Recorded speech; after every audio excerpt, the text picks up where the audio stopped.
अस्सलाम वालेकुम। हम नया टॉपिक स्टार्ट करने जा रहे हैं, force on a current carrying conductor.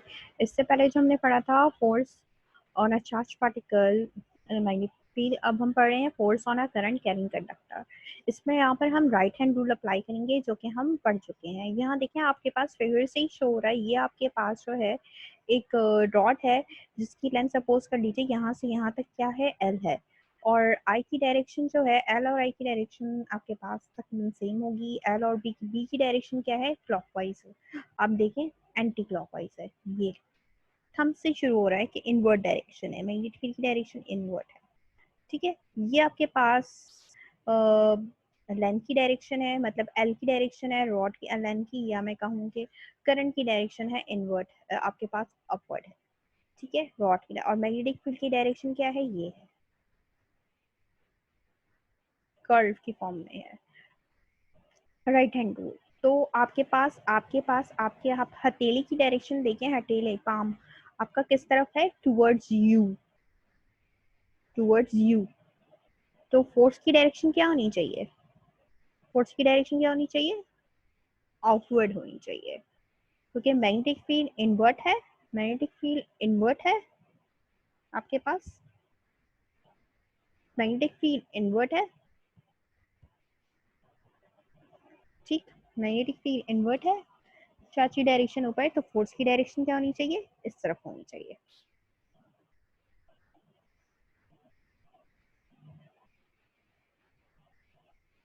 When a charged particle is moving, it experiences a force. जब चार्ज पार्टिकल मूव करता है तो कुछ ना कुछ फोर्स एक्सपीरियंस करता है। ये ऑल्सो स्टडी, हमने ये भी पढ़ा है कि इलेक्ट्रिक करंट जो होता है मीन्स, यानी इलेक्ट्रिक करंट में जब बात करते हैं तो उसमें भी चार्जेस फ्लो करते हैं कंडक्टर में। ज़्यादा से ज़्यादा आपने उसको पोटेंशियल अप्लाई किया, उसको एनर्जी मिली, चार्जेस फ्लो करेंगे। इसका मतलब है कि आपके कंडक्टर में करंट फ्लो हो रहा है, which means if there is a conductor which is carrying a current, charges are moving due to motion, each and every charge should experiences a force.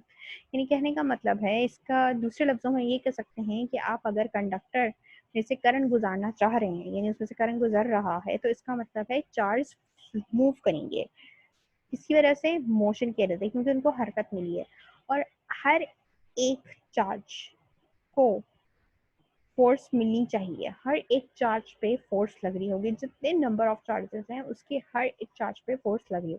Now the charge on a particle and particle makes a conductor. अगर charge particle है, particle है और particle क्या बनाता है, conductor बनाता है, which can actually experiences the force on the conductor, जो कि क्या करेगा, कंडक्टर्स पे असल में फोर्स लगा रहा होगा। We can calculate the force by considering that Fm is equals to QVB sin theta। ये आपके पास एक हमने अभी प्रीवियस ऊपर पढ़ा था कि आपके पास फोर्स बराबर क्या होती है, फोर्स बराबर होती है Q into v dot v cross B के प्रोडक्ट के, यानी स्पीड एंड मैग्नेटिक फील्ड के क्रॉस प्रोडक्ट के। अगर हम उनको मल्टीप्लाई कर दें चार्ज से तो हमें क्या मिल जाता है, मैग्नेटिक फील्ड मिल जाती है। और अगर हम क्रॉस प्रोडक्ट, हमारे पास कोई भी क्रॉस दो वेक्टर्स का क्रॉस प्रोडक्ट हो, अगर मैं उसको खोल दूं तो वो क्या होगा, उन दोनों वेक्टर के मैग्नीट्यूड इनटू साइन थीटा, क्योंकि 90 डिग्री का एंगल बनता है। क्रॉस प्रोडक्ट में क्या होता है कि दो वेक्टर्स एक दूसरे से 90 डिग्री के एंगल पर होते हैं, और जो दूसरा उससे उसकी वजह से जो दूसरा वेक्टर आता है वो भी क्या होता है, उन दोनों वेक्टर्स के प्लेन के परपेंडिकुलर होता है। यानी कहने का मतलब है कि वो वेक्टर भी उन दोनों वेक्टर्स के परपेंडिकुलर होता है। अब मैंने आपसे बात की कि वी बी के बाद दरमियान आपके पास क्या बनता है, क्रॉस प्रोडक्ट बनता है, तो यानी वो लोग एक दूसरे से क्या है, 90 डिग्री के एंगल पर है। अब मैंने क्या किया, मैंने यहाँ पर थीटा क्या पुट किया, थीटा मैंने 90 डिग्री एंगल पुट किया। जब मैंने थीटा 90 डिग्री एंगल पुट किया तो साइन 90 होता है मेरे पास 1। तो इक्वेशन क्या आ गई मेरे पास, मैग्नेटिक फोर्स का जो है मैग्नीट्यूड निकल के क्या आ गया, क्यू वी बी। यानी इसका मतलब है मेरे पास तीनों क्या है, मैक्सिमम है, यानी perpendicular. The charges are in the shape of an electrons. अब मेरे पास चार्जेस इस फॉर्म में, अगर मैं कह रही हूँ मेरे पास चार्जेस क्या है, इलेक्ट्रॉन्स है, तो electrons are the charge carriers. Electrons क्या होते हैं, चार्ज कैरियर्स होते हैं। और so Q for every charge particle is E। यानी इसका मतलब है कि मेरे पास जो चार्ज Q है, अब मैं उसको कह रही हूँ किस फॉर्म में, इलेक्ट्रॉन्स की फॉर्म में है, तो इसका मतलब है Q मेरे पास किसके बराबर हो जाएगा, इलेक्ट्रॉन्स के बराबर हो जाएगा। ये बात यहाँ लिखी हुई है।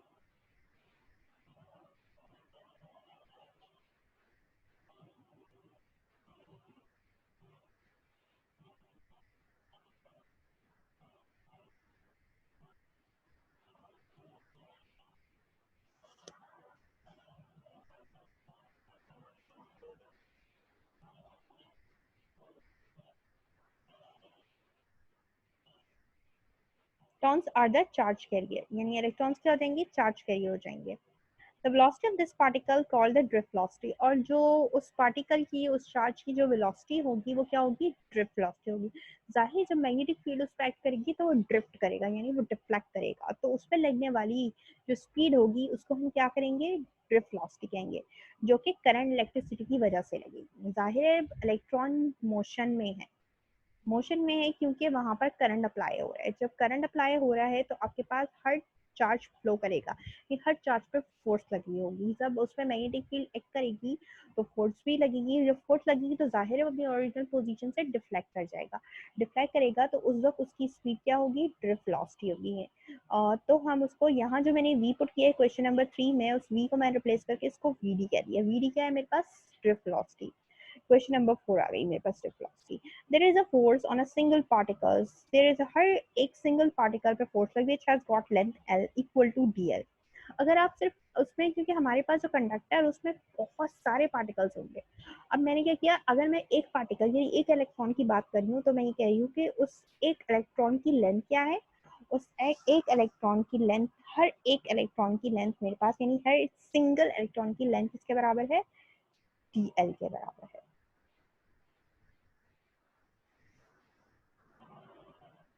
किसके बराबर है, dl के बराबर है। for a single particle, for each force the force there is a force, यानी हर सिंगल पार्टिकल पे फोर्स लग रही होगी, और हर सिंगल पार्टिकल की जो लेंथ होगी वो dl होगी, यानी स्मॉल सेगमेंट्स में हमने डिवाइड।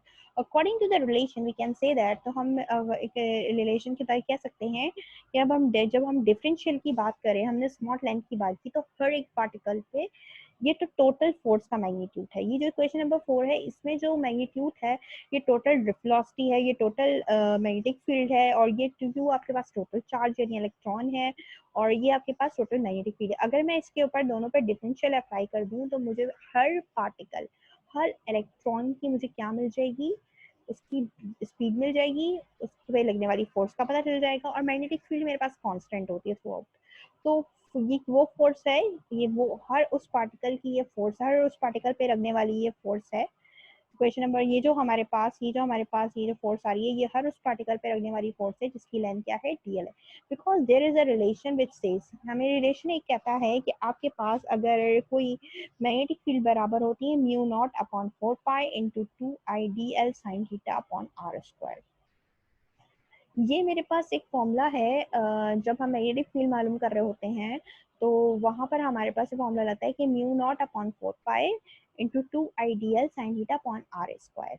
या के पास क्या है कि म्यू नॉट अपॉन 4 पाई बराबर होता है 10⁻⁻⁷ के। खैर मुझे यहाँ पर रिप्लेस नहीं करना, मैंने सिर्फ इतनी सी बात की है कि मैग्नेटिक फील्ड असल में होती क्या है, मैग्नेटिक फील्ड असल में किस तरह से हम इसको यूज कर सकते हैं, वो इस तरह से यूज कर सकते हैं। मैंने यहाँ पर इसका यूनिट वेक्टर नहीं लिखा, यूनिट वेक्टर भी होता है इसका, यूनिट वेक्टर की वजह से फिर ये अच्छा। अब मैंने आपसे कहा कि मैग्नेटिक फील्ड जो है वो क्या है, करंट के यानी लेंथ के क्या है, एल और बी का जो रिलेशन है वो एक दूसरे के परपेंडिकुलर है। खैर बट हमने बात की म्यू नॉट अपॉन 4 पाई, ये तो एक कांस्टेंट है। 2 I D L sine theta upon R, 2 I क्यों कह रहे हैं, क्योंकि करंट आ भी रहा होगा और जा भी रहा होगा, तो 2 I D L sine theta R square.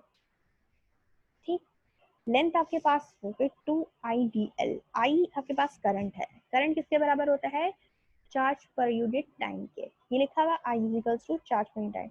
Drift velocity किसी होती है, क्योंकि अगर जब भी हम किसी भी कोई भी वेलोसिटी या स्पीड निकालते हैं तो हम क्या करते हैं, हम डिस्टेंस को या डिस्प्लेसमेंट को डिवाइड कर देते हैं टाइम से, यानी ड्रिफ्ट वेलोसिटी बराबर हो जाएगी डिस्प्लेसमेंट पर यूनिट टाइम, यानी D is equals to DL upon D T. DL क्यों ले रहे हैं, क्योंकि मेरे पास असल में कंडक्टर की बात करिए, और कंडक्टर की जो लेंथ है वो असल में वो वही डिस्टेंस है जो मेरे पास चार्ज पार्टिकल एक कोने से दूसरे कोने तक जब जाएगा, तो वो लेंथ क्या होगी, वो असल में वो डिस्प्लेसमेंट हो जाएगा, और उस डिस्प्लेसमेंट को मैं अगर टाइम से डिवाइड कर दूं तो मेरे पास उस चार्ज की ड्रिफ्ट वेलोसिटी आ जाएगी। सो मेरे पास जो ये वाली इक्वेशन है, तो इक्वेशन में मैं वीडी को रिप्लेस किससे कर दूंगी, डीएल अपॉन डी से रिप्लेस कर दूंगी। देखिए आप, ये वाली जो इक्वेशन है, इस इक्वेशन में हमने क्या किया है, इस इक्वेशन में हमने जो है रिप्लेस कर दिया है वीडी को डीएल अपॉन डी डी से। Into B. और फिर हमने क्या किया, force for complete length L. अब हम टोटल लेंथ की बात कर रहे हैं, यानी अब पूरे कंडक्टर की बात करें। अब हम सिर्फ एक इलेक्ट्रॉन की बात नहीं कर रहे, बल्कि हम पूरे कंडक्टर में जितने चार्जेस हैं मौजूद हैं वहां पर, उन तमाम चार्जेस के टोटल लेंथ की बात कर रहे हैं। पहले मेरे पास लाइन डीएल थी, तो वहां पर मेरे पास जो है मैं फोर्स का डिफरेंशियल ले रही थी, ठीक है, और मेरे पास जो है ये सी होता। तो अब मेरे पास क्या है, तो वहां पर लेंथ का भी डिफरेंशियल हो रहा था। अब मेरे पास, मैंने टोटल लेंथ की बात की है, अब मैं पूरे कंडक्टर की बात कर रही हूँ। पहले मैं एक charge particle, single charge particle की बात कर रही थी, तो मैंने जो है कंडक्टर का सिर्फ छोटा सा पार्ट ले लिया था, जिसको मैंने कहा था कि वो सेगमेंट क्या है, डीएल के बराबर, उसकी लेंथ क्या है, डीएल है। अब मैं पूरे कंडक्टर की बात कर रही हूँ कि पूरे कंडक्टर में मौजूद चार्ज पार्टिकल्स पे टोटल फोर्स कितनी लग रही होगी।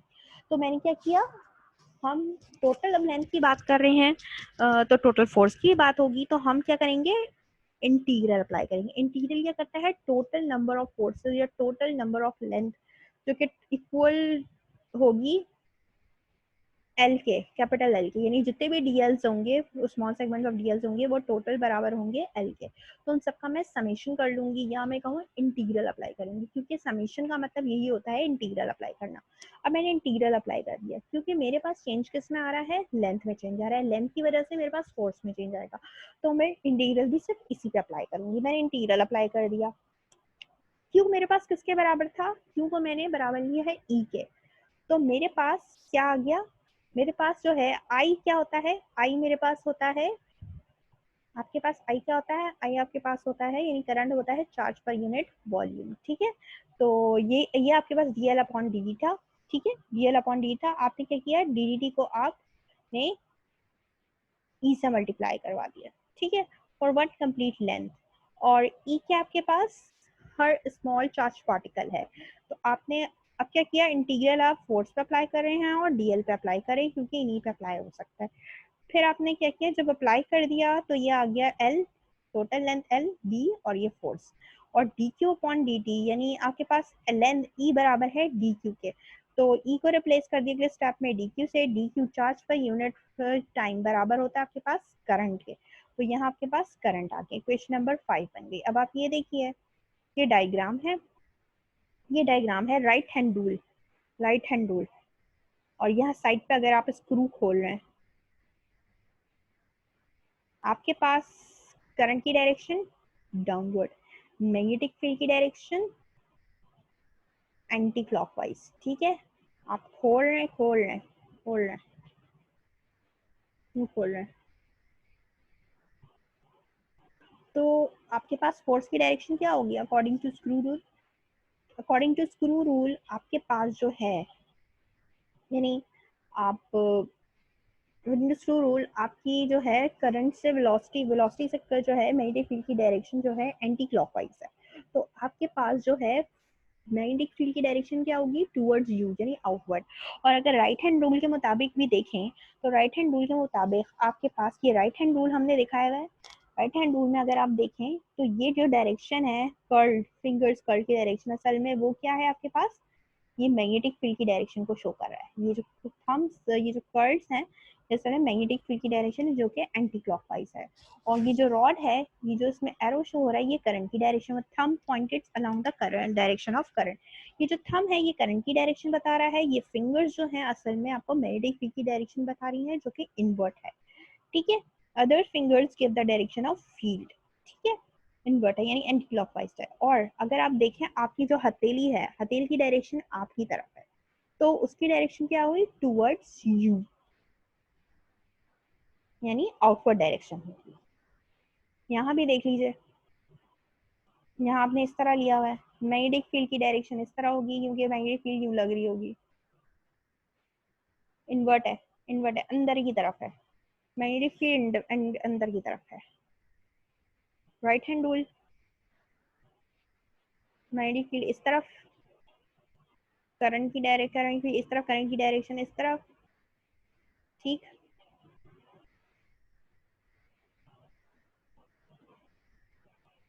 आपके पास क्या है, ये देखें, करंट की डायरेक्शन आपके थंब की डायरेक्शन को, ये आपके, ये जो है अगर आप लगा रहे हैं यहाँ पर, अपना राइट हैंड रूल। ये जो आपके पास ये जो कर्ल है वो मैग्नेटिक फील्ड की डायरेक्शन को बता रहा है, या आप अपने अपना लेफ्ट हैंड रूल इस्तेमाल किया है। Curl finger is rotating vector I into vector B, यानी कर्ल फिंगर्स बता रही हैं किसकी डायरेक्शन को, वेक्टर बी की direction. The thumb is then in the direction of force, और थंब किसकी डायरेक्शन को बता रहा है, असल में फोर्स की डायरेक्शन। यानी यहाँ पर आपके पास लेफ्ट हैंड रूल रख रहा है, और लेफ्ट हैंड रूल में आप जो है थंब से फोर्स की डायरेक्शन बताते हो। तो ये कर्ल है, ये आपके पास ये कर्ल है, ये देखें ये है, ये जो कर्व्स हैं आपके पास लेफ्ट हैंड से दिखा रहे हैं, इसमें थंब की डायरेक्शन आपकी फोर्स की डायरेक्शन है, ये आपके पास मैग्नेटिक फील्ड की डायरेक्शन है, और ये जो डायरेक्शन है आपके पास करंट की डायरेक्शन है। करंट की डायरेक्शन आपके पास ये वाली है, मैग्नेटिक फील्ड डायरेक्शन आपके पास क्या है, कर्ल की फॉर्म में है, और मैग्नेटिक फोर्स की डायरेक्शन आपके पास क्या है, थंब की डायरेक्शन यानी अपवर्ड है। Figure 18 vector form FM is equals to I into L steric B, L steric B, ठीक है। हमारे पास L और B के दरमियान जो कि 90 डिग्री का एंगल बन रहा है, लेंथ जो है ये है, और मैग्नेटिक फील्ड की डायरेक्शन ये है, यानी ये यूं होगी। अगर आप देखें तो आपके पास ये डायरेक्शन जो बन रही होगी,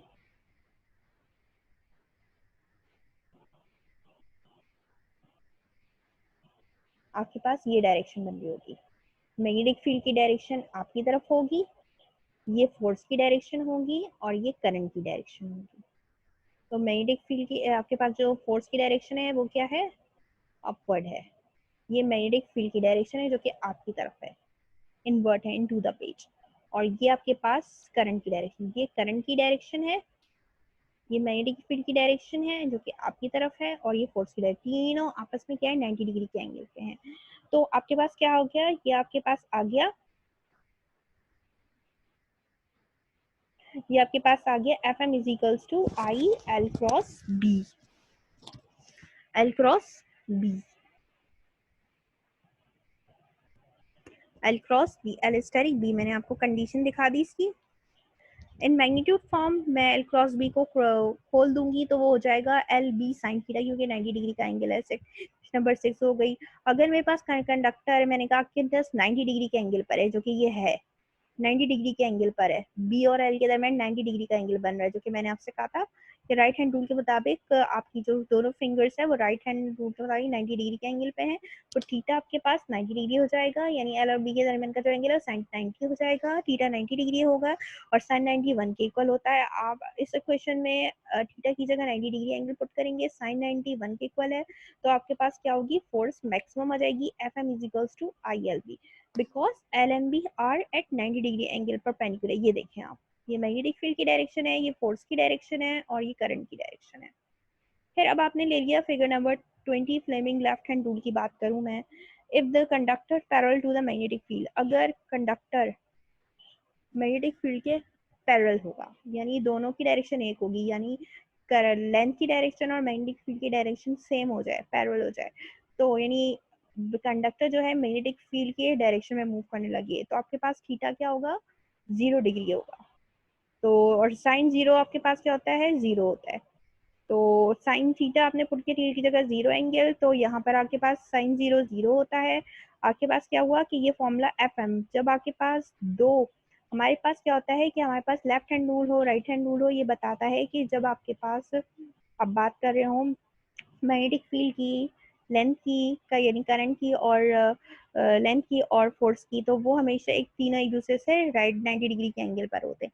लेकिन अगर वो पैरेलल हो जाएंगे या एंटी पैरेलल हो जाएंगे, तो आपके पास एंगल अगर पैरेलल है, लेंथ कंडक्टर की लेंथ और मैग्नेटिक फील्ड, तो इसका मतलब है वो एंगल 0 होगा, और एंगल 0 होगा तो फोर्स एक्ट नहीं करेगी, there will be no force. Direction of force as shown in figure, direction of force हमें क्या बता रहा है, एल क्रॉस बी बता रहा है हमें इसकी डायरेक्शन, जो कि 90 डिग्री के एंगल पे।